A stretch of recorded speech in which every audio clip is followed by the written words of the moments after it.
dari pihak-pihak yang tadi misalnya SD Papua membutuhkan bantuan, itu bisa ke fakultas juga gitu. Makanya harus kalau bisa ada kerjasama. Jadi mungkin bisa memberikan pelatihan ke orang tua atau apa gitu. Mungkin ini bisa nanti juga tolong disampaikan juga ya suster ya. Jadi semacam itu. Jadi kalau mau dibutuhkan nanti dari pihak fakultas bisa memberikan gitu, bisa bantu. Pelatihan-pelatihan juga ke para orang tua SD, SMP gitu juga bisa. Oke. Ya, berhubung ini iya, nggak apa-apa Raras. Saya aja kemungkinan kalau jaringan di tempat saya sudah mulai nggak beres, nanti mungkin saya harus off cam ini supaya suaranya tetap jelas. Oke, bisa minta tolong sambil diingetin ya Sam, teman-teman yang lain. Ini masih ada hanya 24 ini, masih hampir separuh belum datang. Oke, ini Mas Esra juga sudah datang. Keren loh, kamu Esra tuh kamu tempat tinggalmu di mana tuh Esra? Di rumah, Pak. Tapi iya, kamar ini bekas teras, Pak. Dulu teras. Bekas teras. Oh, oke. Tapi maksudnya kamu tinggal di mana? Di Surabaya kah atau di Surabaya, di Surabaya. Di Rungkut. Oke. Tapi masih maksudnya model-model anu gitu loh, menarik. Itu kayu kan soalnya jendela kayu ya? Pak. Menarik. Harusnya lebih, nggak tahu, harusnya lebih dingin ya? Atau tetap panas? Kacau sih Pak, kalau hujan lantainya basah, soalnya ngerembes airnya. Oh iya, ya kelemahan kayu gitu sih. Iya. Oke. Ya, kalau begitu mungkin kita bisa mulai dengan berdoa dulu. Sam, sudah siap? Ini sementara kamu masih oke-oke aja ya, Sam? Masih baik-baik saja ya? Apa ini, Pak? Oh, itu, Pak. Oh iya, masih baik-baik aja, Pak. Oh iya. Oke, syukurlah. Ya, puji Tuhan. Oke. Yuk, silakan dipimpin doa dulu, nanti baru penutup, baru kamu boleh pilih. Yuk. Oke, ya. Saya pimpin secara Kristen ya, Pak ya. Teman-teman dan Pak Diki, mari kita satu dalam doa. Ya Bapak, terima kasih atas pengetahuanmu dari pagi hingga sore ini ya Bapak. Sekarang kami akan memulai mata kuliah PMK yang dipimpin oleh Pak Diki di kelas ini. Bapak, Engkau berkati Pak Diki agar saat ia menyampaikan materi kami dapat mengerti dan paham semua isi materinya ya Bapak. Dalam nama-Mu yang kudus, haleluya, amin.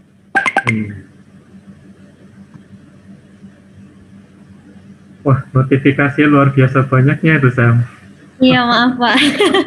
Wah, gila ya sudah. Ini orang sibuk ini tadi ini, yang cari banyak ini. Oke. Ya, sebelum saya mulai, nah kembali ke definisi operasional teman-teman supaya saya ingin memastikan bahwa sudah benar-benar clear karena ketahuan yang di kelas satunya pun itu masih aja ada yang tidak pas gitu. Sehingga kemudian ya sudah akhirnya kayaknya saya harus kasih kesempatan buat melakukan revisi lagi. Tapi khusus yang istilahnya mau melakukan revisi. Nah itu. Oke. Jadi siapa yang mau nunjukin hasil tugasnya supaya bisa segera diperiksa sekalian di sini? Monggo. Yuk, ada yang mau kah? Vilea, oke, Vilea langsung. Sip, silakan Vilea. Sorry. Nah, oke, sudah, boleh. Bisa direkam mungkin, Sam? Iya, mungkin lali soalnya. Silakan, Vilea, share screen, boleh. Iya, Pak. Pak, sudah kelihatan ya? Sudah, oke. Oke, ini yang kamu ambil ya. Oke, hubungan antara gratitude ya, kebersyukuran. Ini rada menarik nih, misalnya dia bersyukur jadi kebersyukuran. Oke, sudah habis itu nanti. Oh, ini bukan yang saya buat, Pak. Ini jurnal yang saya cari. Oh, iya, saya tahu. Oh, iya. Jadi saya ingin istilahnya mengomentari istilahnya itu loh. Kadang ketika dijadikan bahasa Indonesia itu agak menarik gitu ya. Karena jadi gratitude jadi kebersyukuran. Tapi enggak apa-apa. Oke. Ini sambil saya siapin annotation-nya mana nih? Oke, ya. Oke. Stres yang dialami orang tua. Nah, oke, ini termasuk yang berarti udah cukup lengkap gitu ya kalau bikin definisi operasional. Ini adalah definisinya, ya, DT-nya. Ini termasuk di dalamnya ini ya. Sebenarnya sudah langsung kelihatan. Nah, apalagi di sini. Ini adalah aspek-aspeknya, jadi indikatornya. Oke, ini berarti termasuk yang sangat lengkap. Terus kemudian alat ukurnya, ya, meskipun dia tidak bikin sendiri, tapi dia sudah menyinggung yaitu menggunakan DAS 21. Oke. Terus arti score. Nah, ini. Oke, ini lengkap ya. Seharusnya DO seperti ini. Oke. Bisa tunjukin ke bawah. Lea. Oke, sebentar saya clear. Nah, oke, yuk silahkan. Oh ya, ada. Gratitude sekarang. Gratitude ini adalah definisinya. Oh, sampai dengan di sini ini aspeknya. Oke. Iya. Alat ukurnya menggunakan gratitude questionnaire, berarti punyanya saya lupa, tapi terus kemudian juga sudah ada arti score. Oke. Yuk, ini udah benar. Nah, yang kamu bikin sendiri sekarang, Vilea. Ini, Pak. Oke, ini adalah teori yang kamu pakai ya, dari Stoltz sama Agustian.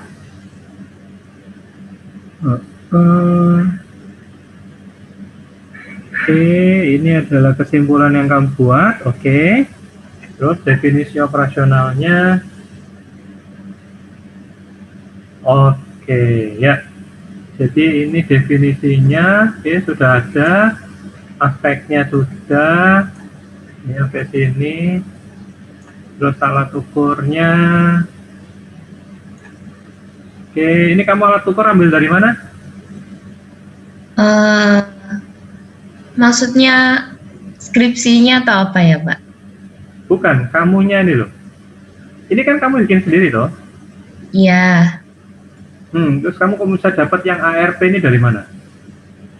Saya cari-cari, Pak. Saya searching. Oke, ya. Intinya sebenarnya enggak apa-apa ya. Ini kamu sekarang memang dalam penelitian itu bahwa nanti kalau kalian akan belajar yang namanya mata kuliah KAU, memang diharapkan kamu bikin alat ukur sendiri. Ya, tapi seandainya tidak pun ya enggak apa-apa dengan mencari alat-alat skala-skala yang sudah dibuat semacam ini. Oke. Yup, intinya enggak apa-apa. Terus ini adalah arti skornya. Semakin tinggi skor EQ. Ini salah ini, Nak. Di sini kamu melakukan kesalahan. Pilih. Iya, Kesalahanmu ini. Ini kamu sudah menyinggung ARP ya. Terus kemudian di sini kenapa kamu kaitkan dengan adversity quotient? Sorry. Bentar, saya nggak fokus. Ya, benar. Sorry. Aduh. Ini kamu tentang adversity, benar sih. Jadi adversity, semakin tinggi adverse score IQ-nya,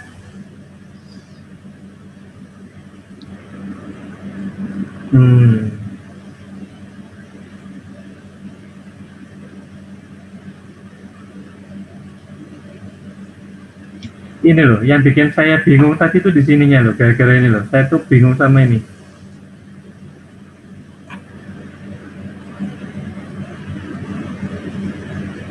Kenapa tiba-tiba muncul resiliensi di sini?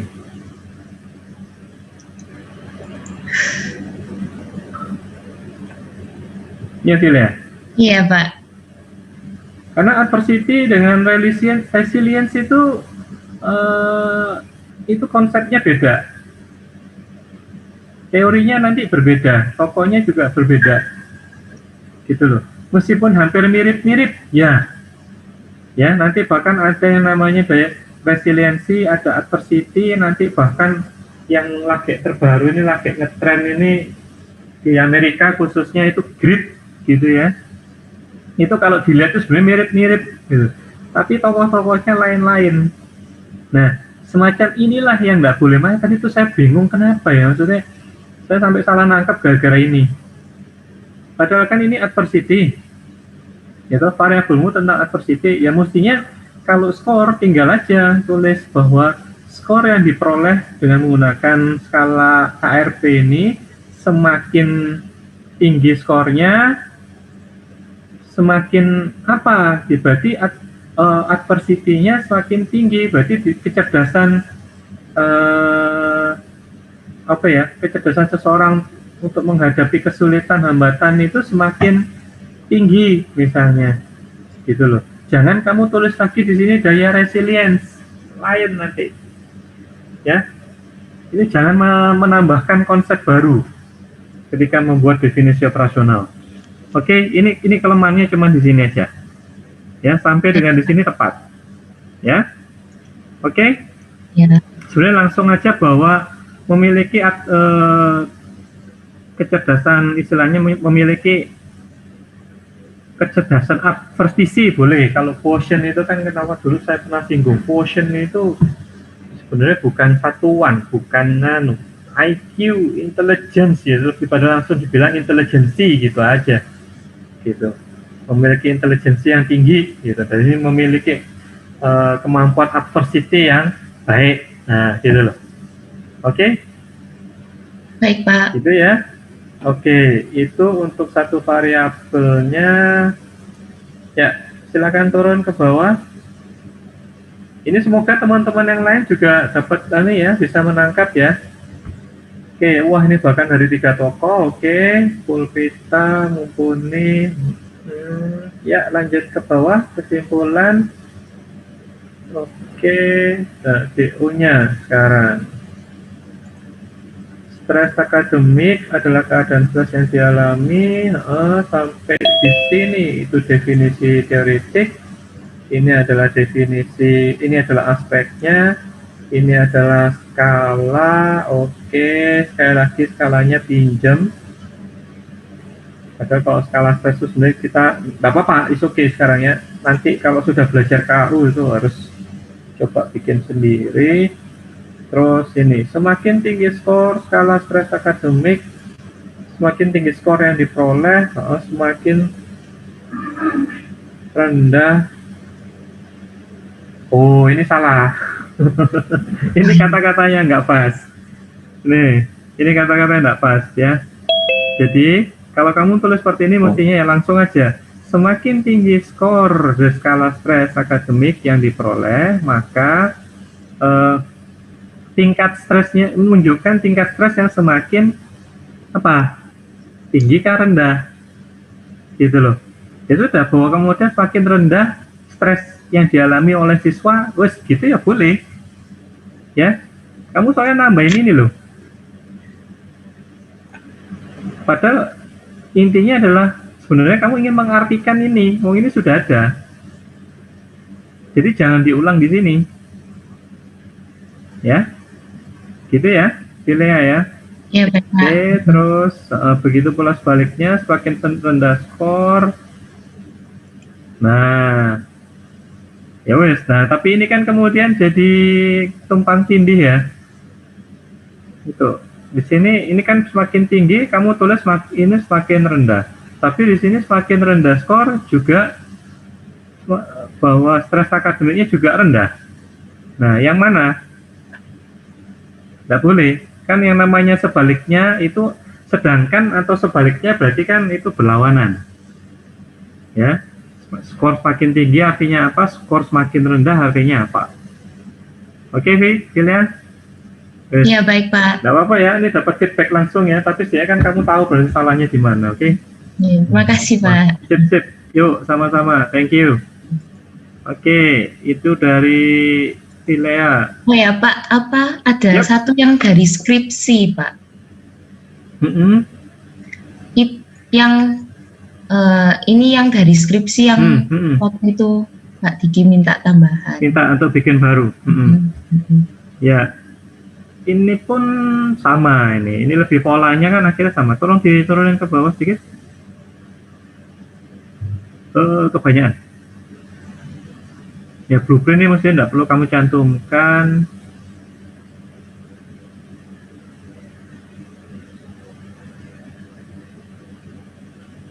Sebentar, ini kamu ngambil ini dari mana? Dari repository. Dari repository. Pertanyaan saya adalah, kamu ambil ini memang ada di definisi operasionalnya atau itu ada di bagian lain dari bab 3-nya itu? Yang ini di metode penelitiannya. Iya, metode penelitian itu bab 3. Bab 3. Tapi ini mungkin di metode pengambilan data kalinya ya. Metode pengambilan data kali. Subbabnya. Jadi bab 3 itu, nanti akan saya tunjukkan contohnya. Bab 3 itu ada definisi, ada identifikasi variabel.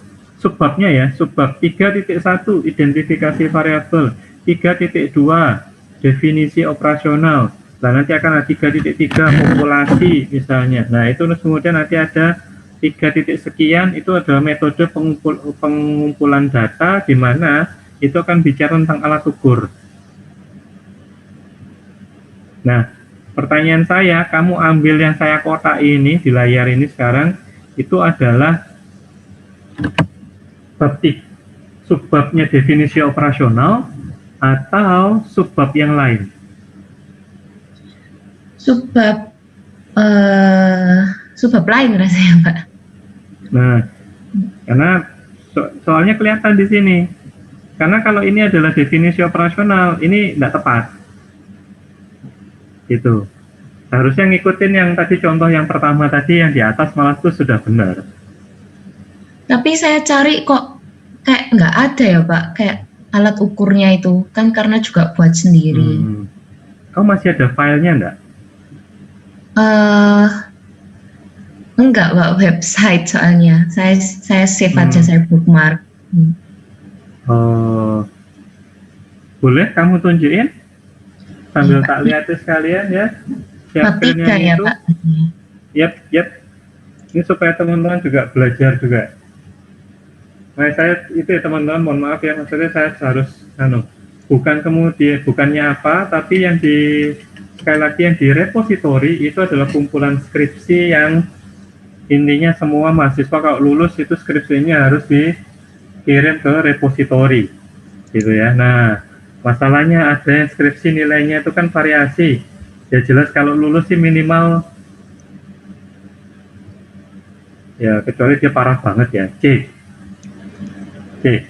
Jadi dari nilai C sampai nilai A. Ya, nggak mungkin nilai di bawah C. Berarti dia nggak lulus skripsi kalau misalnya di bawah C. Ya, jadi nilai paling rendah adalah C.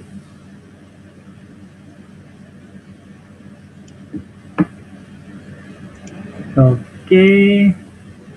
Iya. Nah, naikin ke atas filenya. Naikin ke atas dulu. I see. Oke. Yap.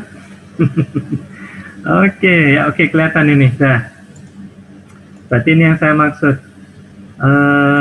Sampai dengan di sini, berhenti di sini itu kan variabel ini ya, independen variabelnya ya. Nah, tapi itu tadi, ini ada definisi operasional, aspeknya memang dia tulis, tapi berhenti di situ. alat ukur dan arti skor tidak ditulis. Yang di bawah juga sama variabelnya. Saya ini penasaran. Pilih ya, ini nama penelitinya siapa dan tahun berapa, ada enggak? Ada Pak, ini. Tak clear dulu, sorry. Oke. Apa sudah kelihatan Pak? Apa sudah kelihatan? OMG.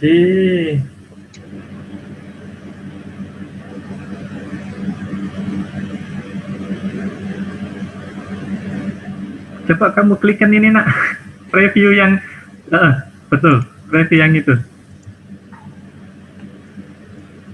Turun ke bawah. Oh iya. Oke. Aduh, ini. Oke, ketahuan akhirnya. Mohon maaf teman-teman. Waduh, gimana nih saya ngomongnya ya? Jadi serba salah ini. Ini kelihatan ya, teman-teman. Mohon maaf. Ini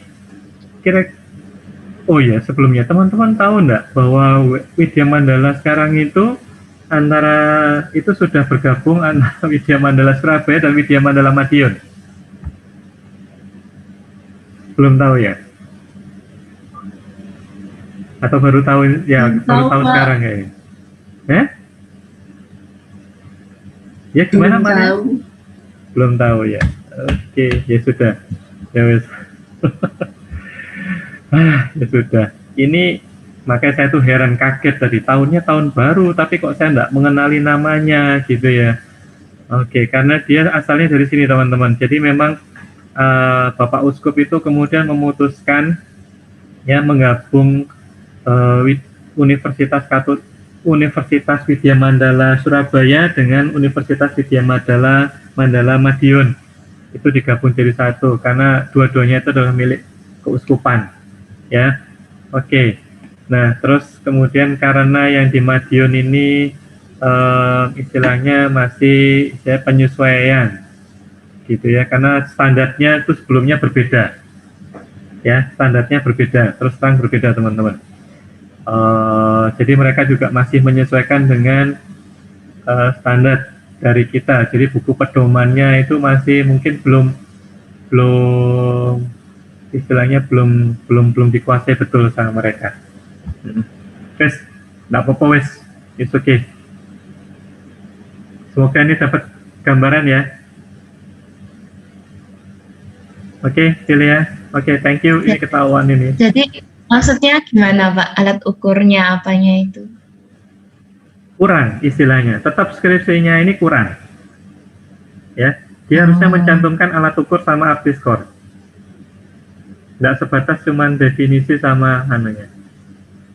Oke. Berarti yang bagian yang tadi punya saya, yang saya ambil di metode pengumpulan data itu saya hapus ya Pak, sama blueprintnya. Harusnya dihapus. Jadi saja, apa adanya, nggak perlu tambah sendiri alat ukur dan. Iya. Nah, berarti pesan saya nanti kalau misalnya kamu cari ya teman-teman, sementara carilah yang kampus utama ya. Kalau ada tulisannya kampus utama ya kampus utama, atau kata yang punyanya Surabaya. Oke, ini soalnya yang kampus Madiun soalnya.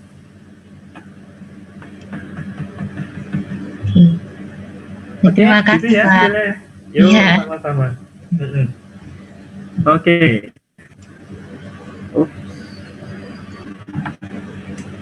Wah, bentar. Saya harus ganti headset. Kenapa bisa habis?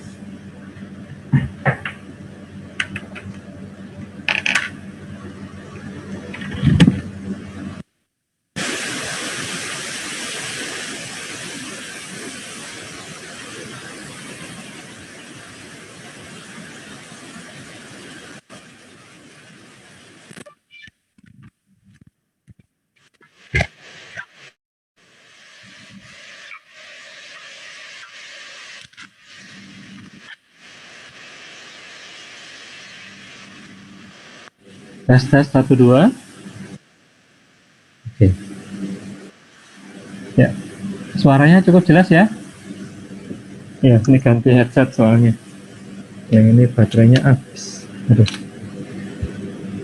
Oke, yes, ada lagi teman-teman yang mau Alison. Oke, ini yang terakhir ya. Silahkan, nanti supaya waktunya nggak habis. Ya, silahkan Alison. Ini Pak. Oke, ya. Loh, apa tadi? Kenapa Pak? Oh, enggak. Ya, sudah ini semua karena Grace juga minta, tapi enggak apa-apa lah. Intinya kita juga harus belajar dari teman yang lain ya, intinya gitu. Yang saya tunjukkan ini itu istilahnya sebagai contoh gitu ya. Oke.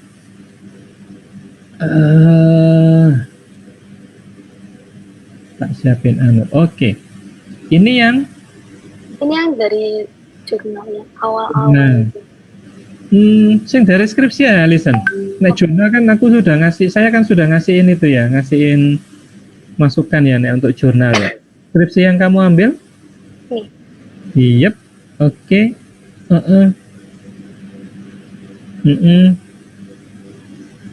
Yep. Langsung DO-nya aja kalau dari skripsi biar kelihatan. Ini kamu kutip semua ini. Tapi menarik. Oke. Ya. Oke, sudah. Ini adalah definisi teoretiknya. Diukur melalui mat. Oke, ini alat ukurnya. Masalah MPI, burnout inventory. Aspeknya ada. Dia juga udah cantumkan ya. Ini. Oke, nah ini arti score. Kan kelihatan. Ini berarti arti score-nya juga sudah ada. Oke. Tingkat burnout semakin rendah semakin tinggi. Oke, sip. Terus yang satunya enggak apa-apa, saya itu resiliensi adalah ini definisi teoretik, alat ukurnya skala resiliensi. Nah, ini tadi ya sempat disinggung ya. Akhirnya muncul ya ya resiliensi sama EKI. Ini sesuatu yang berbeda. Ada 7 aspek di sini. Semakin tinggi skor yang diperoleh maka ya itu boleh ini dia disingkat. Semakin demikian juga sebaliknya wes titik. Nah, sebenarnya kalau harusnya ditulis lengkap ya lebih baik lagi, tapi enggak apa-apa, enggak ditulis ya wes enggak apa-apa. Oke, ini sudah, ini contoh skripsinya.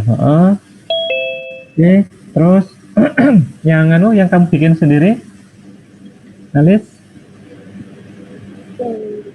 Yang kamu buat sendiri. Oke. Penerapan mindfulness. Wah, mindfulness. Ini kesengsem sama psikologi positif ya. Dalam kehidupan sehari-hari untuk mencegah gangguan depresi. Oke. Ya, mindfulness. Mungkin ini, kalau ini nanti sebatas masukan ya, Alison ya. Ya. Coba naik ke atas dulu coba. Satu sisi kamu di judulnya itu kan tertulis mindfulness gitu ya. Nah, kenapa kamu tambahkan meditation di sini? Ya, ini sebatas anu aja karena sebenarnya pengertian mindfulness ini tidak selalu dalam meditation loh ya. Iya kan? Kalau kamu masih ingat psikologi positif, mindfulness itu bukan selalu ketika kita berada dalam kondisi meditasi, itu enggak. Mindfulness ini bahkan dalam aktivitas sehari-hari, kamu nyetir aja ya, nyetir mobil, nyetir motor, itu kamu juga bisa dalam kondisi mindfulness gitu ya. Oke, ini enggak apa-apa. Ini sebatas anu aja. Ini masukan karena memang kan kita belum itu ya, belum menguasai topik sekarang. Oke, ini definisinya. Kemudian dilanjutkan. Sebentar. Oke. Kamu jelaskan tentang depresi dulu di sini. Terus kemudian depresi itu adalah, yang ini adalah mindfulness-nya sendiri. Oke. kondisi yang sepenuhnya hadir dan sadar. Nah, ini loh. Selama aktivitas sehari-hari. Lah, itu kenapa saya tadi tertarik loh. Kenapa kok ada meditasinya gitu. Karena mindfulness itu tidak selalu dalam kondisi meditasi ya. Oh, oke, Pak. Gitu. Terus oke, ini kesimpulannya. Nah, sekarang DO-nya. Oke, stop di sini. Ini adalah DT-nya. Terus ini alat ukurnya. MAT RS, MAT, nggak tahu gimana. Terus indikatornya juga udah ada. Oke, ini indikator. Sampai di sini suicidal thought ini. Terus kemudian ini artis score. Sorry, iya gimana Esra ini? Nah, Pak, ini selesai dulu aja, punya saya singkat kok. Oh, ya, soalnya tadi si Ane juga pesen ya tadi ya, sudah nggak apa-apa wes. Oke. Terus, oke, yang variabel satunya tadi udah benar, ini tak clear dulu. Nah, terus yang ini DOIV-nya mindfulness diukur oleh MAS, aspeknya semakin tinggi skor. Oke, tadi cuma 2 aja, ini awareness sama atensi. Terus semakin tinggi skor, maka tingkat mindfulness semakin rendah. Nah, ini. Oke. Nah, teman-teman sedikit hati-hati ya. Secara penulisan ini sudah benar ya. Secara formula DO ini udah benar. DV sama IV-nya udah benar. Cuman biasanya kalau sini nanti seandainya kamu benar-benar bikin skripsi gitu ya, pastikan betul ya. Skala MAS-nya itu ngomong tentang apa? Karena kebetulan ini semakin tinggi skor yang diperoleh, itu ternyata mindfulness semakin rendah. Nah, ini maksud saya ketika kamu pinjam alat ukur, nah itu tolong dicek. Tapi intinya secara tugas ini sudah oke, punyanya Alison. Gitu Alice ya? Oke. Tapi yep. yang tadi itu yang katanya kutipannya dimasukin semua, itu seharusnya nggak dimasukin semua sih. Maksudnya kutipannya dimasukin semua? Ini yang tadi kan Bapaknya bilang kutipannya dimasukin semua. Itu seharusnya nggak dimasukin semua atau? Oh, sih. Tadi itu saya ngomong tentang apa ya? Yang mengutip dari jurnal. Oh, iya, enggak maksudnya. Kamu nulisnya sangat lengkap. Kamu definisi teoritiknya nih, kamu ngutip bab 2-nya semua gitu loh. Tapi enggak apa-apa, it's okay. Kamu memberikan apa yang lebih dari yang diminta, it's okay, enggak apa-apa dalam hal ini. Gitu ya, Liz ya? Oh, oke, Pak. Oke, yuk. Oke, makasih Pak. Yuk, sama-sama. Wah, saya kalau ngasih izin Esa, berarti si Chris ini juga. Chris dulu aja Bang, Pak. Ya, saya singkat banget. Chris, cepet Chris. Silakan Chris. Enggak kok Pak, cuman punya saya mirip sama Ellison, jadi enggak apa-apa Ezra aja. Oh gitu. Bisa bisa menangkap ya intinya ya? Iya bisa kok Pak. Okay. Terima kasih Pak. Sip. Oke, thank you. Yuk sekarang Esra, yuk. Oh, enggak Pak, saya enggak usah share Pak, cuma mau tanya aja itu yang di chat. Oh ini. Punya saya arti skornya bukan merupakan tinggi rendah, tapi arti skala 1 sampai 5 masuk. Oh, enggak bisa. Oh, enggak bisa. Ya, kalau cuman arti skalanya 1 sampai 5 itu nanti penjelasannya itu mirip sama yang mana tadi? Yang tadi itu yang sempat dicontohin pertama kali kan Pilea ya. Itu. Jadi itu ada di subbab yang lain. Intinya gitu loh. Kalau dalam subbab yang bicarakan tentang alat ukur, ini penjelasan penskalaan 1 sampai 5 itu nanti masuk kategori apa, itu ada di subbab itu. Gitu loh, bukan di subbab definisi operasional. Gitu ya, Esra? Ya, arti skor itu benar-benar menunjukkan sebenarnya dia ketika misalnya skornya tinggi, ya berarti apa artinya? Kecerdasannya semakin tinggi atau bahkan kecerdasan semakin rendah misalnya. Oh, berarti yang interpretasi sendiri ya, Pak? Bukannya? Bukan interpretasi sendiri. Jadi ini gini, kalau itu alat ukur yang kamu pinjam, makanya tadi sempat saya bilang kan, kalau itu alat ukur yang kamu pinjam, kamu harus cari tahu dulu alat ukurnya. Semakin tinggi itu artinya apa? Apalagi kalau kamu pinjam alat ukur, jangan sampai salah. Ya, karena semuanya itu nanti akan mempengaruhi bagaimana kamu perhitungan statistiknya. Gitu. Karena kalau misalnya nanti statistik, apalagi korelasi itu bisa positif, bisa negatif. Gitu. Nah, jadi itu berawal dari definisi operasional ini, arti skornya definisi operasional ini. Kalau kamu salah menuliskan itu, nanti malah kamu bingung sendiri nanti. Oke, Pak. Ya, nah, terus kalau kamu bikin sendiri, seperti yang nanti diajarkan di KAU, nah itu baru terserah oleh peneliti. Kamu sendiri, terserah kamu. Kamu mau bikin seperti apa? Semakin tinggi skala kecemasanmu, misalnya kamu bikin skala kecemasan misalnya ya, semakin tinggi itu semakin cemas atau semakin tidak cemas, itu up to you. Gitu. Tapi nanti akan tercermin dalam item-itemnya dan cara men-scoring alat ukur tersebut. Oke? Oke, Pak. Oke, sip. Ya, kayaknya malah saya nggak perlu ngasih contoh anak bimbingan saya, karena tadi itu dari 2 contoh dari Alison sama Vilea tadi juga udah tepat sebenarnya ya. Oke, begitu untuk definisi operasional. Masih ada yang mau ditanyain teman-teman? Nggak ada? Oke, tidak ada respon. Berarti sudah oke semua. Oh, maaf Pak, saya Ya. ini nanti pakai revisi lagi toh Pak? Sorry? Nanti pakai revisi lagi dah. Kalau punyamu masih salah. Kalau kamu ndak merasa salah, ya wes ora usah direvisi, rapopo. Ndak apa-apa. Oh baik, makasih Pak. It's okay. Nah, punyamu tadi kayaknya sudah benar ya, Grace? Punyamu belum ditunjukin, Ding. Punyanya Alison tadi udah benar semua. Nah, kamu intinya gini. Intinya adalah yang kamu buat ya. Yang kamu buat sendiri. Kalau kamu, ya tapi memang yang kamu buat itu akan salah kalau contoh yang kamu ambil salah, ya kan, gitu loh.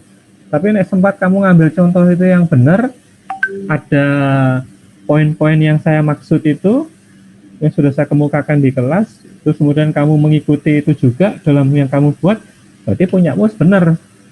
Meskipun nanti yang kamu kutip, misalnya kamu ambil dari skripsi yang lain terus kemudian masih salah, kayak contohnya si Vilea tadi ya, itu bukan salahnya Vilea, gitu, maksudnya gitu loh. Jadi Vilea nggak perlu cari skripsi ulang, buat apa? Sudah nggak perlu lagi. Itu skripsi orang lain kok, gitu loh. Nggak masalah. Oke? Intinya adalah ketika yang kamu buat sendiri masih salah, gitu. Yang buatan kamu sendiri itu loh. Oh baik, ya Gitu ya, terima Grace? kasih Pak. Oke, ya. Ya saya memang jujur saya belum sempat mereaksi satu-satu. Nanti ini saya akan usahakan akan selalu langsung memberikan feedback masing-masing, oke? Gitu, mudah-mudahan nggak ada yang salah lagi. Kalau sampai ada salah pun ya sudah, nanti tetap saya kasih kesempatan untuk merevisi. Oke. Sekarang kita ngomong tentang ini. Nah, ini kita setengah jam bahas DO. Ini soalnya saya juga semoga cukup waktunya teman-teman. Juga cukup waktunya saya bisa pulang dari kampus. Pak, saya boleh tanya sebentar nggak? Boleh, silahkan. Yang masalah daftar pustakanya itu judul dari jurnalnya tuh di italik ya? Itu udah benar?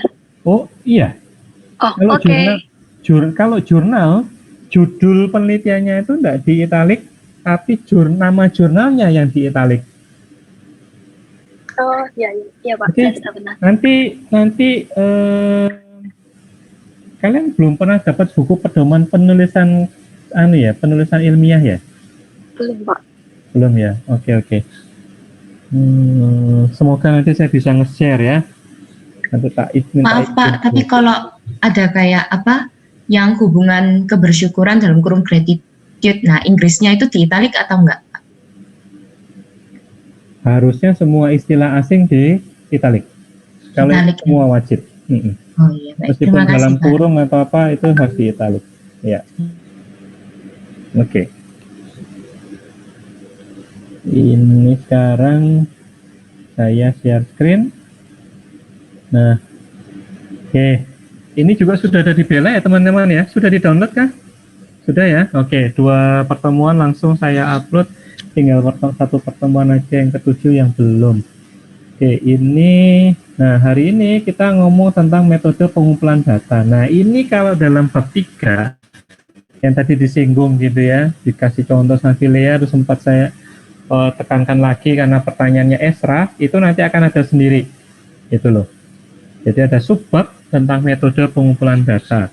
Nah, untuk metodenya itu ini yang lazim ya. Yang lazimnya itu ada 5. Nah, tapi hari ini itu saya potong cuma sampai kuesioner dan observasi. Karena kalau misalnya nggak tak potong nanti waktunya nggak cukup. Nah, itulah kenapa saya juga akhirnya membuat sedikit revisi di RPS-nya ya teman-teman ya. Sudah saya umumkan di grup tuh ya waktu itu ya. Jadi ada perubahan metode pengumpulan data ini yang gantian yang diperbanyak, sedangkan yang pengantarnya kuali itu tak saya mapatin, dan nanti juga akan ada 3 pertemuan sendiri masing-masing di setelah UTS gitu. Oke, nah hari ini kita akan bicara tentang kuesioner dan observasi. Nah, sebelum ngomong tentang metode pengumpulan data, berarti ngomong tentang datanya dulu. Nah, datanya sendiri itu apa? Nah, ini sebenarnya hampir mirip. Kalau misalnya minggu lalu itu kan tentang subjeknya. Nah, subjek itu orang yang memiliki datanya, kan gitu kan? Nah, sekarang ini ngomong tentang datanya itu sendiri. Jadi informasi atau sesuatu yang penting dan relevan dengan masalah yang diteliti. Nah, dalam hal ini kita perlu memperhatikan data macam apa yang dibutuhkan nanti, apakah itu data kuantifikasi ya, kuantitatif ya, dikuantifikasikan, diangkakan, atau merupakan data kualitatif gitu. Data kualitatif berarti itu kan data-data berupa wawancara atau kemudian ekspresi gitu ya, kesedihan apa, itu kan sebenarnya data-data kualitatif. Jadi makanya kalau misalnya teman-teman lagi ngambil data wawancara itu harus di-observe betul respondennya. Kalau dia cerita sambil berlinang air mata pun tuh kamu harus tangkap loh itu. Karena berarti ada sesuatu di situ gitu loh. Atau kemudian dia pas pada waktu cerita kok sambil senyum-senyum sinis misalnya. Nah, ini harus dipastikan betul. Dia itu kebetulan waktu cerita itu baru dia senyum sinis atau memang wajahnya itu suka senyum sinis. Nah, itu kamu harus cukup tahu bisa membedakan itu gitu. Nah, kalau itu kualitatif. Nah, oke, terus di mana data bisa diperoleh? Bagaimana cara memperoleh gitu ya? Metode yang digunakan. Nah, ini yang hari ini kita juga akan mulai bahas. Jumlah yang sesuai atau adekuat itu berapa sih gitu loh. Kalau dapat data kuantitatif misalnya nanti bicara jumlah subjek atau jumlah data berapa gitu. Oke, ini nanti perlu diperhatikan. Nah, ini sebenarnya sempat saya singgung yang minggu lalu, gitu ya. Ada 2 cara intinya untuk memperoleh data, khususnya ini yang kuantitatif ini sebenarnya ya. Yang pertama dengan menghitung, to count, ya. Itu data-data frekuentif, gitu.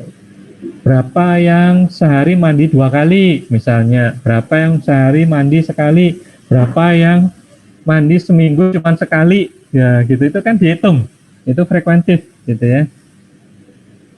Nah, atau ini contohnya juga ada jumlah penghasilan, jumlah pengunjung gitu ya, pengunjung mall atau pengunjung website. Nah, itu kan nanti itu dihitung. Terus berikutnya ada tuh dengan diukur atau to measure gitu ya, to be measured sebenarnya mestinya bahasa Inggris itu, dengan diukur gitu ya. Jadi ini penggolongan nanti akan muncul ada yang dibandingkan, istilahnya namanya pengukuran itu pasti akan membandingkan dengan alat ukurnya gitu loh. Nah, alat ukurnya apa? Nah, itu nanti akan dijelaskan lebih lanjut, gitu.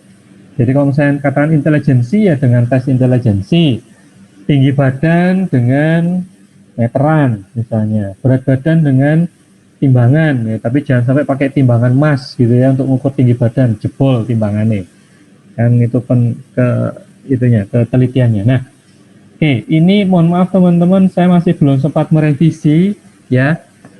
Ini kan minggu lalu juga sudah disinggung kan penggolongan data ini ya. Nah, penggolongan data ini sebenarnya untuk data nominal, data ordinal. Masih ingat yang NOIR ya? NOIR, nominal, ordinal, interval rasio. Nah, sebenarnya untuk nominal dan ordinal itu adalah data-data yang harusnya diperoleh dengan to count, bukan to measure, to be measured. Ya, karena nominal itu cuman tinggal dikelompokkan aja, misalnya laki-laki, perempuan, berapa jumlah laki-laki di kelas ini, berapa jumlah perempuan, lah itu kan dihitung. Ya, nah, berarti itu kan jenis kelamin kan dihitung, bukan diukur, ya, nggak perlu diukur, apanya yang mau diukur, gitu ya, nggak ada yang diukur dalam hal. Nah, terus kemudian ordinal, ya, ordinal sama, yang ranking 1, ranking 2, nah di kelas ini misalnya berapa kali yang dulu kalau SMA itu selalu masuk ranking 1 misalnya, atau 5 besar, nanti dibikin kategorisasinya, yang 5 besar di kelas, yang 6 sampai 10, yang 10 sampai 15, yang di bawah 15, nah, itu kan ordinal. Nah, itu kan nanti akan dihitung berapa jumlahnya, dihitung ya, bukan diukur. Nah, kalau sudah masuk yang interval dan rasio, baru kita lakukan yang namanya pengukuran dibandingkan dengan alat ukurnya. Oke, sampai di sini jelas? Paham? Lanjut ya. Oke, saya lanjutkan. Nah, penggolongan berdasarkan sumber data. Oke, kalau tadi adalah tentang bagaimana cara memperolehnya. Nah, sekarang penggolongan berdasarkan sumber. Yang pertama data primer. Nah, kalau yang namanya primer, teman-teman kan masih ingat ya, familiar dengan istilah primer, sekunder, tersier kan? Tahu yo, jangan sampai nggak tahu loh ya. Kebutuhan primer misalnya, berarti kebutuhan apa? Utama ya. Nah, data primer itu data yang langsung dari subjek atau sumber di lapangan. Oke, itu yang namanya primer. Yang pertama kali diperoleh dari subjeknya langsung. Ya, sedangkan data sekunder itu kita bisa memperoleh dari pihak lain yang memiliki data tersebut. Contoh Biro Statistik, biasanya kan di Indonesia kan punya namanya Biro Pusat Statistik gitu ya. Di beberapa data, beberapa kota besar pasti punya. Ya, kita bisa minta data ke situ gitu ya.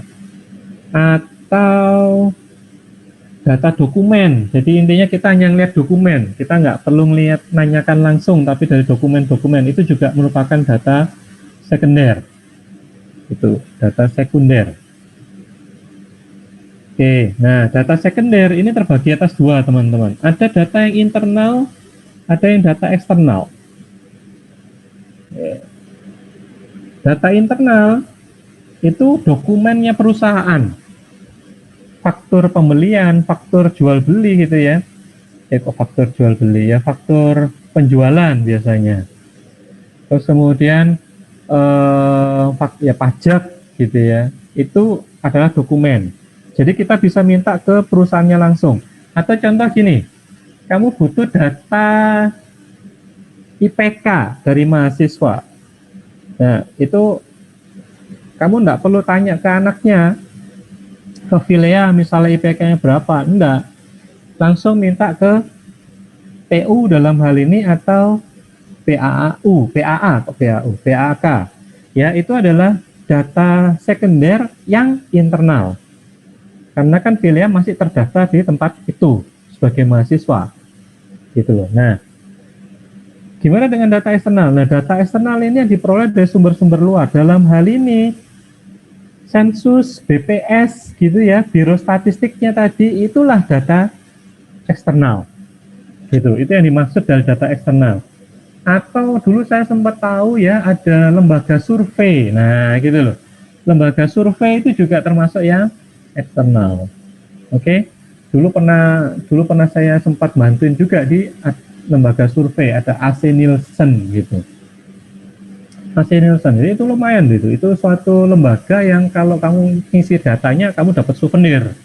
Ya harusnya sih semua ngisi data mesti dapat souvenir sih mestinya. Tapi dalam ini kan bantunya sebagai pengambil data. Nah kalau pengambil data itu setiap data itu dihitung berapa rupiah, ada rupiahnya. Oke, itu data primer dan data sekunder. Oke, sampai di sini ada pertanyaan?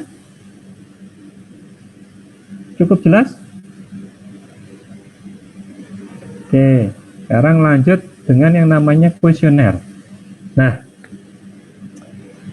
istilah lain teman-teman yang namanya selain kuesioner itu ya adanya itu disebut sebagai inventory, ya, inventory atau self report. Karena yang namanya kuesioner itu nanti saya akan ngasih misalnya ke Esra sekumpulan pertanyaan.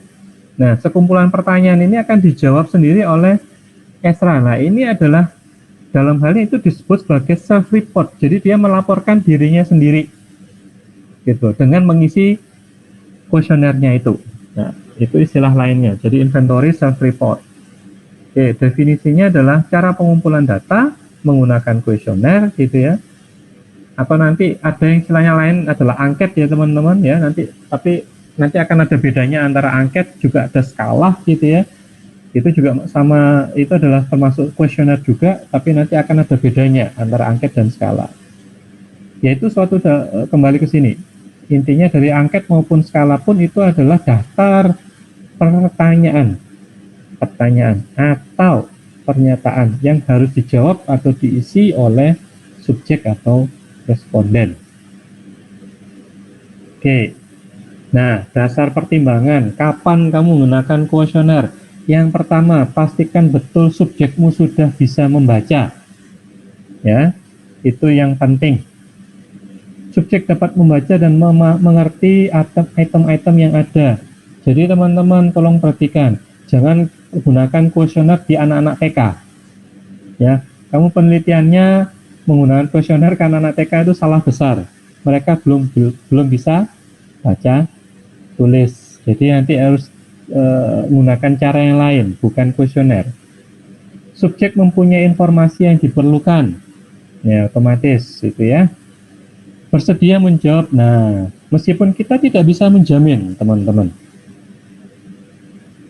tapi kita bisa mencoba menjalin raport atau menjalin hubungan baik di awal dan kemudian benar-benar minta tolong gitu ya. Tolong jawab dengan jujur. Meskipun nama di situ tertulis itu ada namamu, tapi nanti ini ketika sudah diolah kami tidak akan menyebutkan ini data dari mana. Namamu akan dirahasiakan. Itu. Nah, itu nanti ada urusan dengan informed consent namanya gitu ya. Nah, jadi subjek harapannya bersedia menjawab dengan jujur. Oke. Itu kapan digunakannya, terus kemudian kelebihannya apa? Nah, yang kuesioner itu jelas kelebihan yang pertama itu biaya relatif rendah, teman-teman. Di sini tertulis relatif rendah ya. Kenapa dibilang relatif rendah loh? Pak, fotokopian kalau dulu zamannya sebelum pandemi ya, berarti kuesioner kan di print tuh. Loh Pak, fotokopian lah ya larang loh, sak larang-larangnya semahal-mahalnya kuesioner, kamu sekali jalan kamu bisa mendapatkan bisa 100, 200, 300 orang dalam waktu yang singkat. Paling cuman habis biaya fotokopi berapa sih gitu loh untuk mendapatkan sampai 300 orang gitu.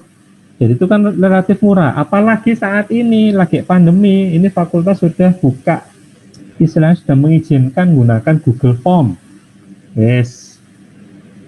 Apa nih enggak istilahnya lebih murah lagi gitu kan. Cuman Google Form itu ya pakai tinggal istilahnya pulsa lah wes nanti untuk akses data dan lain-lain.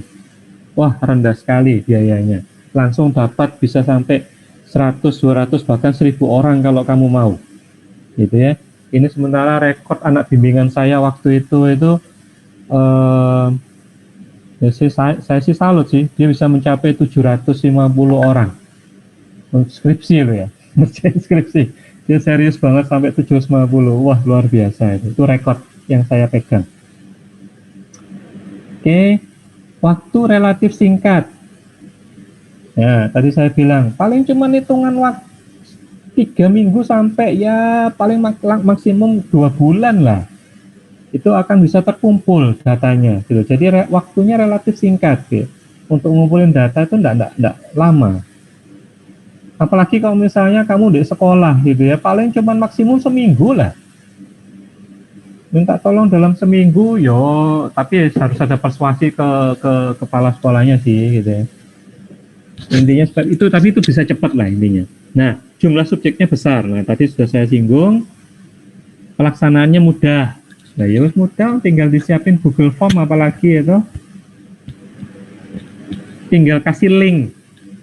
Nyebarin link kalau Google Form. Kalau yang dulu gitu tinggal kemudian kita kasih berkasnya, kuesionernya itu minta tolong gitu ya, bahkan bisa minta tolong ke pihak sekolah untuk dibagikan. Kalau misalnya di pendidikan dikasihkan ke manajer ya, kalau misalnya nggak boleh ya sudah, berarti kamu nunggu kasih ke karyawan-karyawannya, tapi ya nggak boleh pas jam kerja ya toh, itu pelanggaran itu nanti. Oke, itu. Nah, sekarang kekurangannya. Otomatis kekurangannya adalah kita tidak bisa mengobservasi reaksi subjek, ya, apalagi dengan Google Form.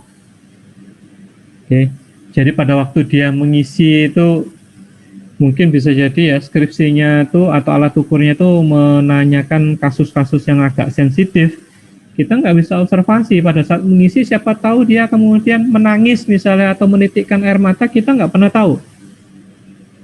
Gitu. Padahal untuk penelitian data-data semacam itu kadang juga dibutuhkan gitu sebenarnya. Nah, itu. Oke, terus ada kemungkinan salah interpretasi. Gitu ya teman-teman. Nah, apalagi sekarang ini, jujur ya, ini pengakuan ya, saya itu kadang harus mengklarifikasikan beberapa hal ke teman-teman perihal bahasa. Ya, karena bahasanya itu sekarang sudah sangat berkembang, makanya saya sering kali ngomong ya, bukannya menjudge teman-teman ya, maksudnya teman-teman ini kan sering kali kayaknya terkontaminasi oleh bahasa artis sinetron gitu ya, sehingga kemudian kadang tata bahasanya itu jadi agak aneh gitu ya, maksudnya tidak di luar ya. Kenapa begitu? Ya mohon maaf, kayak yang dulu kan pernah saya kasih contoh toh, harusnya milik saya atau milikku jadi milik aku misalnya, itu satu contoh sederhana aja gitu loh. Itu, tapi ya it's okay, ini kemungkinan saya yang kurang, ini makanya saya harus mengupdate diri saya gitu ya, nah supaya tidak ketinggalan sama teman-teman gitu. Oke, jadi nah kadang kuesioner itu bisa jadi salah interpretasi. Kamu nulis apa gitu ya, sama yang waktu ngisi itu tangkepannya jadi beda gitu loh. Nah, ini kita harus hati-hati. Ya, bahkan nanti ada rambu-rambu dalam membuat skala, membuat kuesioner itu jangan sampai menimbulkan interpretasi ganda sebenarnya. Ya, itu. Nanti akan diajarin di KAU, konstruksi alat ukur. Oke, nah berikutnya jaminan kebenaran jawabannya itu rendah. Meskipun tadi kita berusaha untuk istilahnya minta tolong diisi yang sesungguhnya atau apa, ya tidak semudah itu, gitu loh. Orang kadang melakukan yang namanya faking, ya, faking. Bisa faking good, bisa faking bad. Loh Pak, orang apakah ada yang faking bad? Oh ada. Orang faking bad supaya nggak dipilih, gitu. Supaya nggak dipilih karena nggak mau jadi ketua kelas, mau faking bad. Nah, ya bisa jadi itu. Nah, apalagi dengan kuesioner. Terus, nah kalau itemnya terlalu banyak, wah, satu item di sini 40 item, Satu penelitian 2 variabel, satu variabel 40 item, 2 variabel 80 item. Wah, lumayan ya. Lumayan ribet di sini, kadang ya syukur-syukur nggak ditinggal. Apalagi Google Form kan kadang nek saya lagi males ya sudah tinggal, nggak pernah didatangi lagi. Maksudnya dikunjungi Google Form-nya untuk diisi. Ya, kita harus hati-hati. Jadi bisa mengalami kebosanan sehingga akhirnya jawabnya asal gitu loh. Karena sungkan sama Esra ya sudah wis pokoknya jawaban pokoknya harus kuesioner ini harus balik, wah dijawab asal dia enggak baca lagi soalnya pilihan jawabannya apa, pokoknya ini terus gitu. Itu kelemahannya, kelemahan dari kuesioner ya, itu kelemahan yang sangat berbahaya sebenarnya. Oke, nah klasifikasinya sekarang berdasarkan siapa yang mengisi, ada angket langsung dan angket tidak langsung ya. Angket langsung itu yang langsung diisi oleh respondennya. Sedangkan angket yang tidak langsung itu bisa jadi mungkin contoh gini, misalnya kamu melakukan penelitian ke manula misalnya, waduh manula ini matanya serabun loh, dia tuh bisa baca tapi yo nek dia baca sendiri kan yo susah gitu ya. Terus kemudian ya sudah, kamu yang bacakan, dia jawab apa, kamu jawab no. Kalau enggak nanti minta pengasuhnya untuk menjawab. Ya, itu yang disebut sebagai angket tidak langsung. Bentuk, nah bentuknya itu ada tertutup, terbuka, kombinasi. Ini pernah dengar istilah ini enggak? Close-ended question sama open-ended question. Belum? Oke. Kalau gitu saya mau tanya ke siapa ya? Sebentar.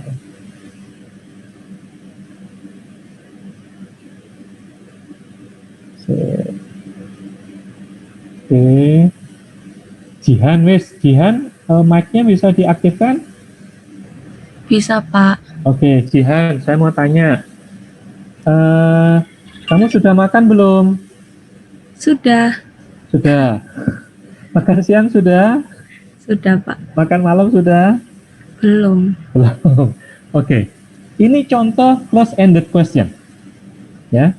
Barusan tuh contoh close-ended question. Oke, terima kasih Jihan. Jadi pertanyaan yang paling jawabannya adalah belum, sudah, atau kalau misalnya nanti yang ada yang namanya skala gitu ya, sangat setuju, tidak setuju, netral, sangat tidak setuju. Ya, ini kan kalau skala itu kan sangat tidak setuju, netral, setuju, sangat setuju. Nah, jadi pilihan jawabannya itu ya situ, gitu loh. Nah, ini yang disebut sebagai close-ended question. Ya, pertanyaan tertutup. Kalau pertanyaan terbuka, misalnya kembali ke Jihan, misalnya, Jihan tadi siang makan apa? Nah, kalau pertanyaan seperti itu yang namanya open-ended question. Jadi Jihan kan bisa menerangkan apa aja yang dia makan gitu ya. Atau katakan selama 1 minggu ini, ayo kamu menunya masih inget gak? Apa aja menu yang kamu makan misalnya. Nah, itu loh. Itu yang open-ended question. Nah, ini teman-teman nanti, ini kebetulan nanti akan diterapkan di angket, ya. Loh Pak, contohnya angket yang tertutup, lah tadi sudah saya singgung ya, berarti pilihan jawabannya itu ada. Tapi kalau angket terbuka gimana Pak? Ya angket terbuka berarti pertanyaannya adalah yang jangan ada pilihan jawaban, gitu. Terserah nanti dia mau jawab apa, gitu. Nah, nek kombinasi keduanya kadang itu berarti biasanya diawali dengan yang tertutup, tapi kemudian dikasih pilihannya itu adalah jelaskan alasannya. Nah, itu jadi menggabungkan antara close-ended dan open-ended. Sampai di sini jelas? Paham ya? Jelas, Pak. Oke, thank you. Saya lanjut. Nah, ini saya kasih sekilas teman-teman ya. Nanti di KU kamu akan dapat langkah-langkah ini lebih detail. Ini saya hanya potong ya. Ini saya potongan ini enggak. Intinya adalah kamu bikin variabelnya dulu, definisi operasionalnya, kamu akan buat yang namanya blueprint. Loh, blueprint itu apa Pak? Blueprint itu cetak biru. Cetak, print kan cetak blue biru ya. Tapi aslinya ya blueprint cetak biru intinya gitu ya. Kalau teman-teman tahu bangunan, itu pasti punya cetak biru. Blueprint dari bangunan itu gitu ya. Karena sebelum arsitek membangun gitu ya, atau sipil nih, kontraktor tuh bangun rumah harus ada blueprintnya. Nek nggak ada blueprintnya bisa ambruk bangunan nih. Nah sama dengan skala. Skala itu sebelum kita buat harus ada blueprintnya. Contoh blueprintnya itu kayak gini loh. Ya, misalnya skripsi tentang agresivitas atau skalanya tentang agresivitas, di mana ada indikatornya atau aspeknya itu menyerang verbal, fisik, objek, menyerang hak milik. Nah, ini misal ya, ini misal. Terus kemudian, nah itu akan terbagi. Item nomor 5 itu ini diacak teman-teman. Nanti akan ada pengacaan. Jadi item nomor 5 itu adalah istilahnya, dan nanti ini sementara saya tidak terangkan dulu di sini, nanti tambah bingung teman-teman. Ada favorable and favorable intinya ya. Nah, terus item nomor 5 itu adalah yang favorable. Nah, ini akan menunjukkan intinya ini, menyerang secara verbal. Jadi pertanyaan nomor 5 isinya adalah menyerang secara verbal di dalamnya itu. Nah, yang paling penting sekarang yang namanya blueprint itu adalah ini loh. Menyerang secara verbal itu akan terdiri dari 8 pertanyaan. Menyerang secara fisik akan terdiri dari 8 pertanyaan. Menyerang suatu objek 8 pertanyaan. Menyerang hak milik 8 pertanyaan. Nah, ini harus kamu buat sendiri, baru kamu bikin pernyataannya. Bikin dulu, baru bikin pernyataannya. Ya, itu. Terus diteruskan dengan pembuatan item atau pernyataan-pernyataan. Itu nanti langkah yang seharusnya itu akan diuji cobakan dulu di tryout.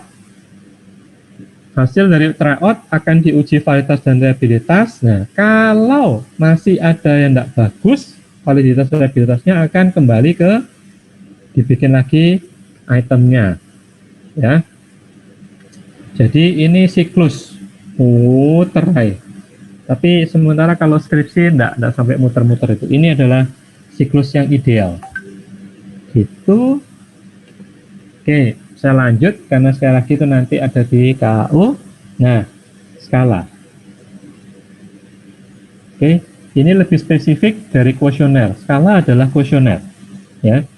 Tapi kuesioner belum tentu skala. Ya.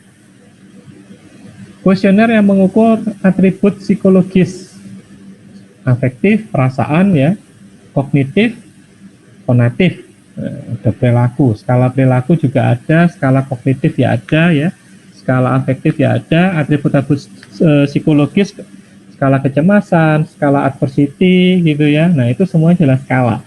Gitu. Nah, terus tadi saya singgung ada juga yang namanya angket.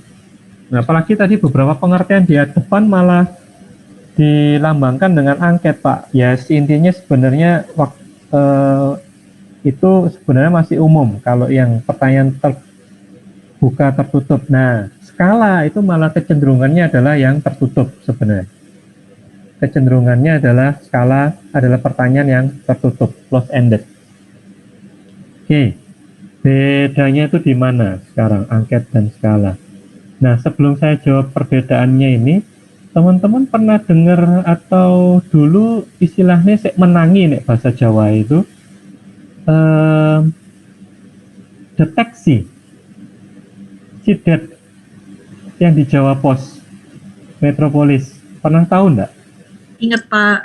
Ingat ya? Wah, Raras pernah tahu.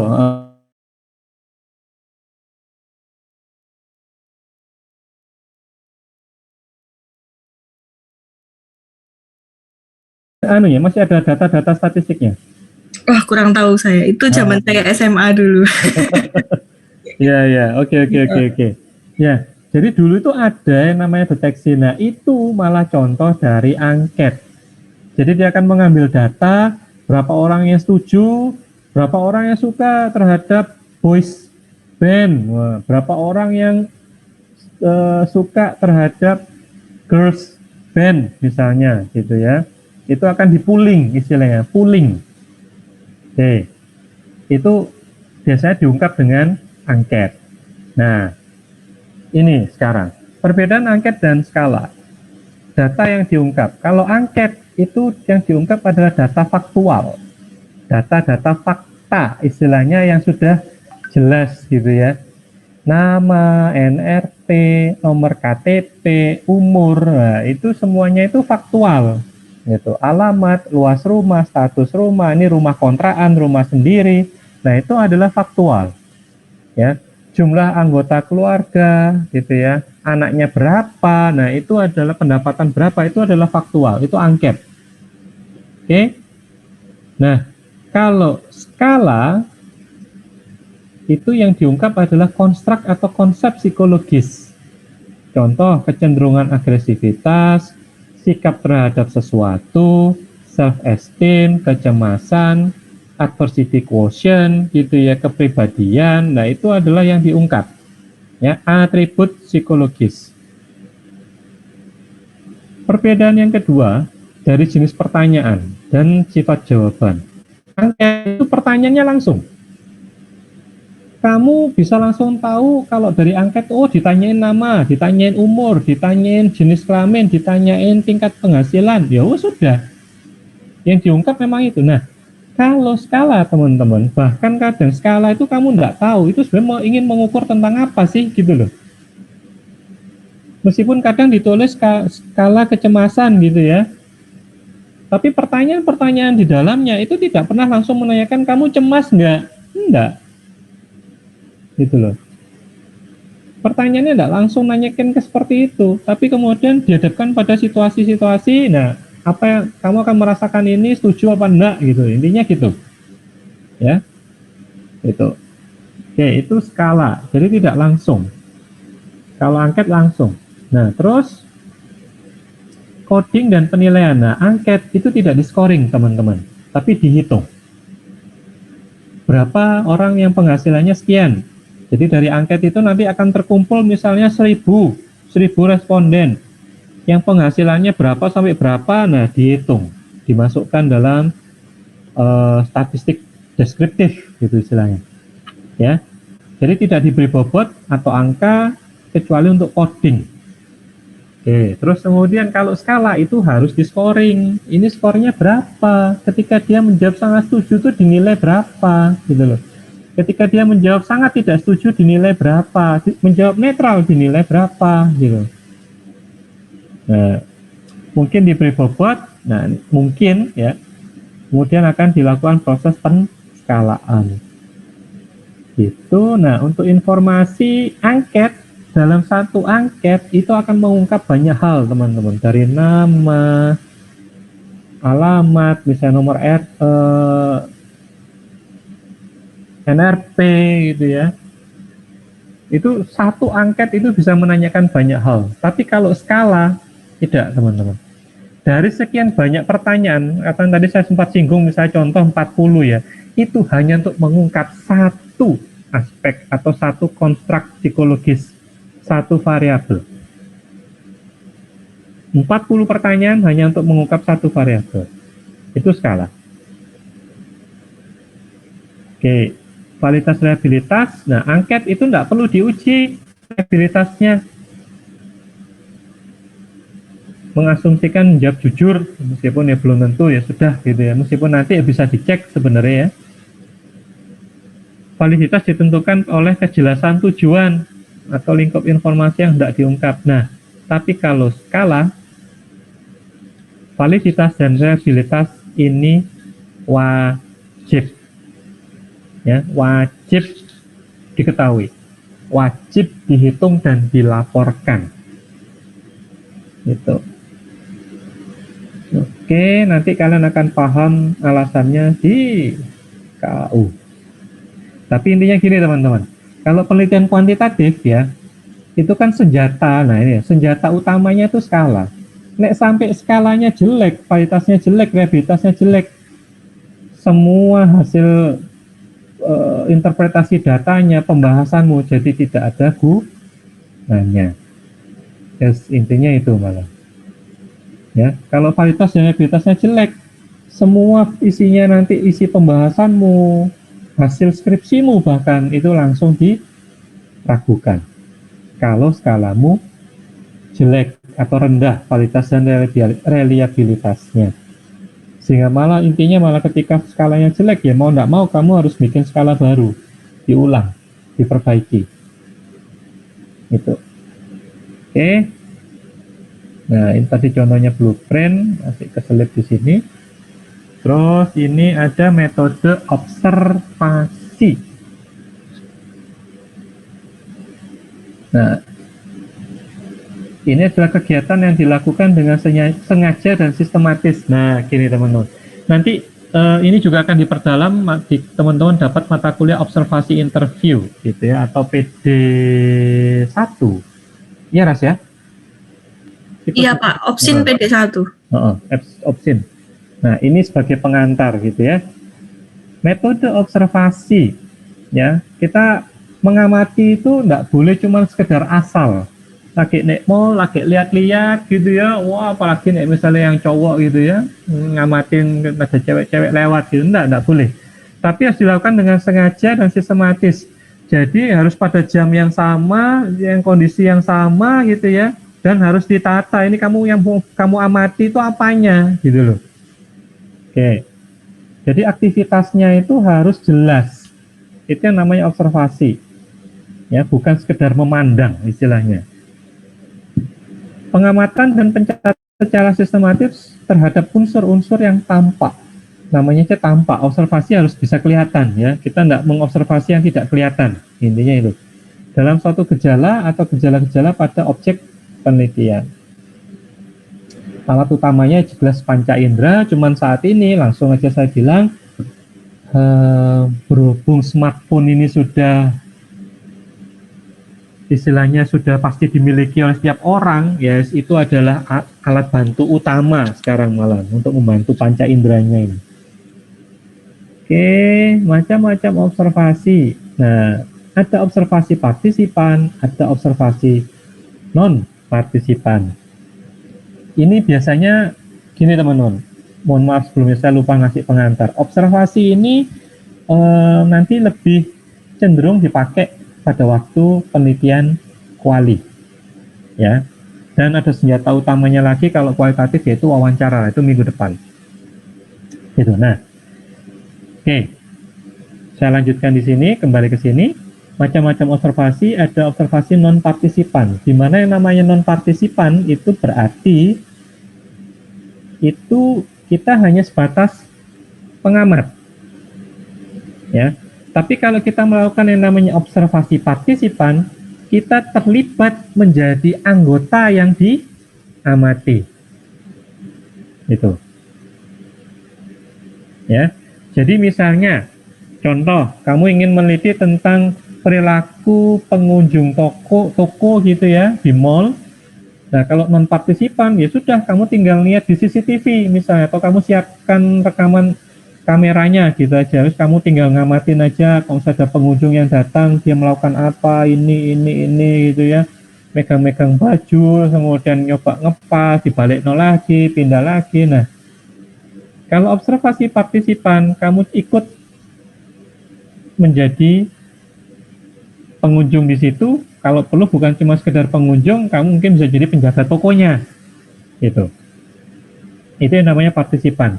Di konteks yang lain, ya, di konteks yang lain, situasi yang lain, misalnya kalau non partisipan itu kamu misalnya mengamati suku pedalaman tertentu, ya sudah, kamu hanya sebatas orang luar.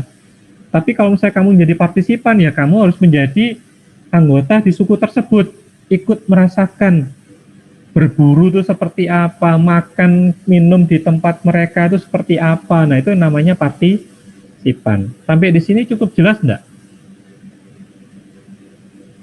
Paham kira-kira? Jelas Pak. Jelas, Pak. Jelas ya? Oke. Kalau kecepatan ngomong ya teman-teman ya. Saya kalau lagi ngebut kenceng ngomongnya nanti. Oke, ya, thank you. Terus lanjut. Nah, ada observasi eksperimental. Nah, ini sebenarnya lebih pada observasi yang dilakukan pada penelitian-penelitian eksperimen, ya, itu. Cuma nanti pun sebenarnya dalam eksperimen sebenarnya juga akan kembali lagi apakah itu non partisipan atau partisipan sebenarnya teman-teman. Tapi itu nanti tergantung sama desainnya. Itu nanti akan diperjelas kalau kalian ngambil psikologi eksperimen. Terus ada observasi langsung, observasi tidak langsung. Nah ini sebenarnya hampir sama kayak angket tadi ya, angket langsung tidak langsung. Observasi langsung ya berarti kamu mengamati langsung. Kalau observasi tidak langsung ini Pak, sebenarnya observasi tidak langsung itu sing kayak apa sih? Kan tadi katanya kalau misalnya kita observasi langsung ya sebenarnya ketika kita menggunakan kamera kan yaitu observasi langsung gitu ya. Ya itu benar sih. Intinya kalau itu langsung. Jadi misalnya kamu mengikuti pada waktu itu gitu ya. Kamu melihat dari layar CCTV apa yang terjadi gitu. Nah, katakan kalau observasi yang tidak langsung ini benar-benar bahkan kamu tuh istilahnya tidak melihat secara langsung dalam arti bahkan intinya pada waktu real time atau waktu yang sudah kamu tentukan atau bahkan yang namanya observasi tidak langsung itu anggap aja misalnya kamu ngambil film-film dokumentasi yang misalnya zaman dulu gitu ya, itu berarti itu termasuk yang tidak langsung gitu. Kamu itu berarti datamu adalah film-film dokumentari itu, intinya itu. Oke, itu yang dimaksud langsung tidak langsung. Nah, ini jenisnya atau caranya biasanya. Oke, ini saya klik dulu lengkap. Nah, ini contohnya.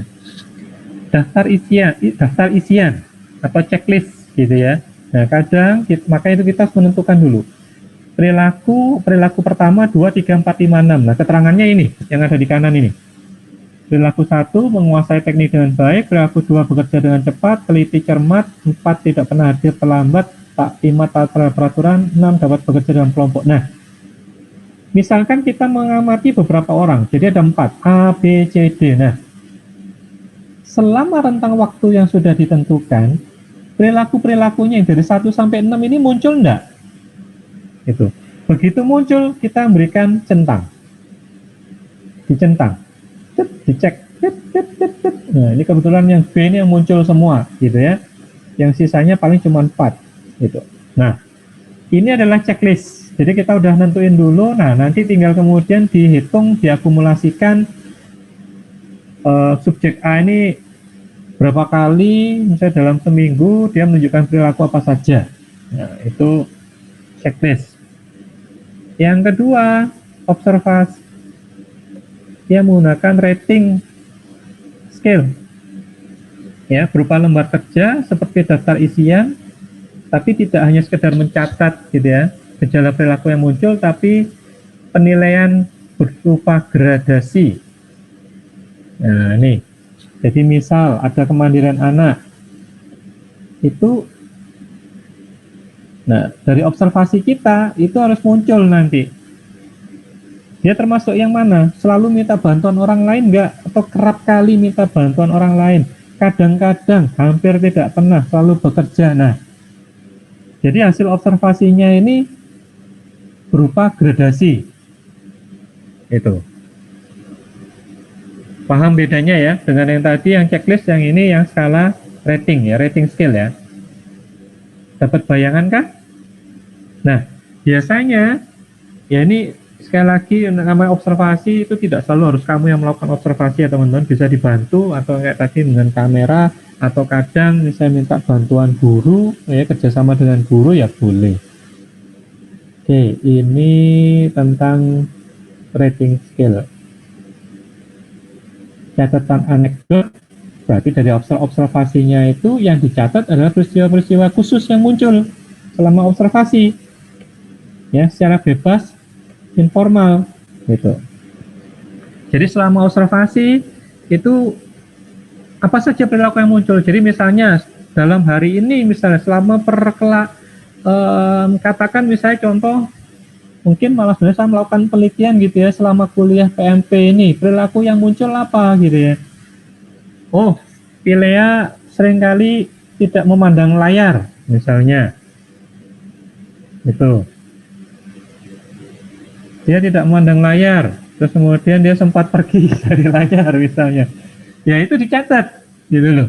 Itu peristiwa-peristiwa khususnya misalnya. Atau kemudian nanti yang lain, misalnya dia ini ngapain, anak ini ngapain di sekolah misalnya. Dia kadang, oh dia lagi berjalan di kelas gitu ya, berjalan di antara teman-temannya, tiba-tiba dia mukul misalnya. Kita catat menit kesekian si A ini berjalan di antara teman-temannya dan kemudian tiba-tiba dia berdiri dari bangkunya, berjalan terus kemudian mukul temannya. Lah ini yang kita catat gitu loh. Itu pada menit keberapa gitu, bahkan detik keberapa gitu ya. Oke. Itu catatan anekdot. Jadi peristiwa-peristiwa yang khusus selama observasi itu yang dicatat.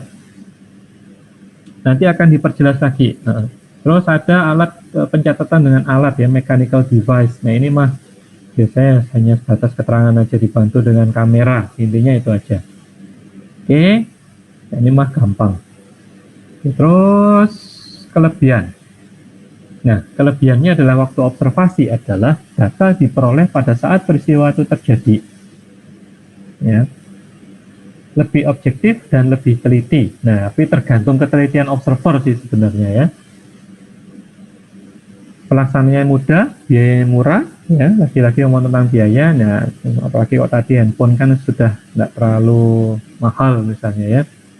Tidak dibatasi oleh tingkat usia dan pendidikan, semua orang bisa mengamati, yang pada punya mata semua gitu ya. Tapi kemudian harus diajarin apa yang harus diobservasi, intinya gitu. Dapat diperlakukan bagi subjek yang tidak dapat atau tidak mau berkomunikasi. Nah, jadi kalau misalnya anaknya itu agak sulit, belum bisa ngomong, ya, belum bisa nulis, ya sudah diobservasi aja, gitu. Terus kekurangannya, nah kadang itu butuh waktu yang lama, kadang pengamatan tuh enggak cukup cuman dalam waktu sehari, 2 hari, seminggu, itu kadang bisa butuh sebulan, bahkan lebih gitu ya, supaya perilakunya itu muncul, gitu. Yang diharapkan muncul. Terus tidak semua kejadian dapat diperoleh datanya melalui observasi, terutama yang sifatnya pribadi, ya otomatis ya. Jadi ada beberapa hal yang kita itu tidak tahu, apalagi kadang, ya apalagi misalnya orang yang pandai, wah ini pandai menyembunyikan gitu ya, meskipun disinilah tingkat kepekaan kita sih. Ketika dia mulai berkaca-kaca, matanya itu artinya apa gitu. Nah, tuh. Nah, kekurangan yang berikutnya adalah tidak dapat mengetahui apa yang telah diperbuat subjek sebelumnya dan rencana yang akan datang. Yes. Bukan orang yang bisa melihat masa lalu ya, karena observasi masa lalunya kita nggak tahu. Gitu. Terus kemudian dia mau seperti apa? Nah, kita bukan fortune teller gitu ya, nggak bisa ngeramal gitu. Ya, observasi hanya ngelihat apa yang saat itu diamati, dilihat, wes kita hanya bisa menyimpulkan dari situ. Sebelumnya dia ngapain, sesudahnya dia bakal ngapain, kita nggak mau tahu. Ya, karena kalau observasi intinya malah kita nggak bisa tahu. Gitu. Kalau misalnya kamu mau tahu ya ikutin terus kalau begitu kan. Nah, tapi observasi mau berapa lama sampai kapan? Gitu. Oke. Terutama yang bersifat pribadi ya itu selama ada inform konsennya sih enggak apa-apa sih teman-teman, kalau misalnya observernya menyetujui ya. Misalnya contoh observasi penelitian bagaimana perilaku orang tidur misalnya, nah kan ya enggak gampang dapat data itu gitu ya, bisa jadi ada yang mau, bisa jadi tidak, mungkin karena dia malu nanti kalau misalnya dia ngapa-ngapain pada waktu tidur misalnya. Nah, itu penelitian khusus itu nanti harus butuh persetujuan yang benar-benar bisa dipertanggungjawabkan. Itu kekurangannya. Nah, kecermatan pengamatan sangat tergantung pada kemampuan adaptasi pengamat. Nah, ini saya tadi sempat bilang juga, observernya ini loh, pekanya itu seberapa tinggi. Ya, kadang ada beberapa observer pun tuh kadang kelewat. Ya, dalam hal itu sebenarnya tetap bisa dilatih sih sebenarnya. Itu, yap, sampai sini teman-teman. Selesai sudah materinya. Oke, saya tak stop share. Ada yang mau ditanyakan?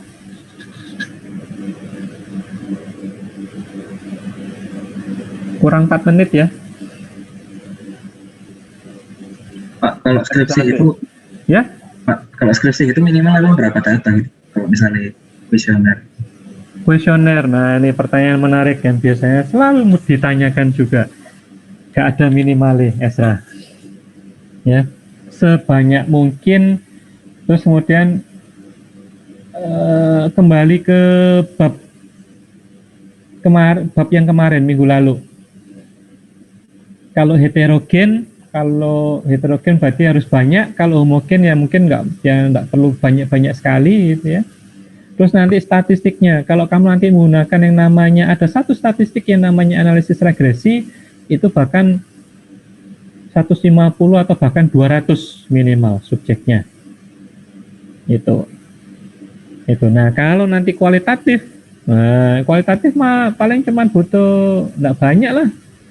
Berapa, Ras? 2-3. 2-3.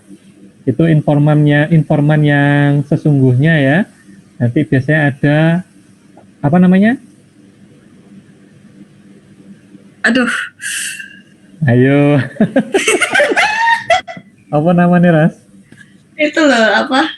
Signifikan Iya, other. ya, signifikan atau Ya, itu nanti temannya ada. informan seperti itu. Ya, temannya informan. Untuk mengkonfirmasi, mengklarifikasi informan ini ngomongnya sesungguhnya enggak sih? Gitu. Itu kalau kualitatif. Gitu, Esra. Di tempat kita di psikologi ini biasanya dulu sebelum pandemi. Nah, ini soalnya sesudah pandemi ini jadi peraturannya itu nggak bisa terlalu ketat-ketat yang seperti apa gitu ya. Kalau dulu sebelum pandemi itu ditentukan minimal berapa jam, berapa kali, berapa jam untuk kualitatif. Itu. Jadi nanti untuk penentuan jumlah subjeknya, Yus itu nanti hasil diskusimu dengan pembimbingmu. Gitu ya. Oke. Ya, thank you Esra. Ada lagi yang mau ditanyakan?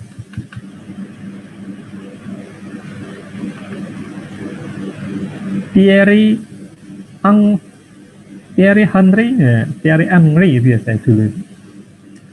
Strikernya Prancis. Thierry Massaro nih, ada yang mau ditanyain Thierry? Sejauh ini masih belum, Pak. Belum ya, oke. Yang lain benar-benar jelas kah? Yakin ya? Siapa aja di sini? Marianike, Elizabeth atau Elisa ini? Yang pakai gambarnya, pelangi ya? Elizabeth, Pak. Elizabeth. Itu gambar apa tuh itu? Pelangi apa tuh itu? Gambarnya Hello Kitty, Pak. Oh, Hello Kitty ya. Oke. Untung itu Hello Kitty ya, meskipun pelangi ya. Hati-hati ya teman-teman ya. Ada beberapa simbol-simbol tertentu itu punya makna yang lain loh ya. Hati-hati. Wah, apalagi nih bentuk pita pelangi lagi. Laras tahu artinya? Tahu, Pak. Oke. Kita yang psikologi harus tahu itu. Oke. Terus ini sudah yakin? Udah ada yang mau ditanyain? Belum? Pada menghilang semua nih layarnya ini, tutup kabeh. Oke. Ya wes kalau begitu.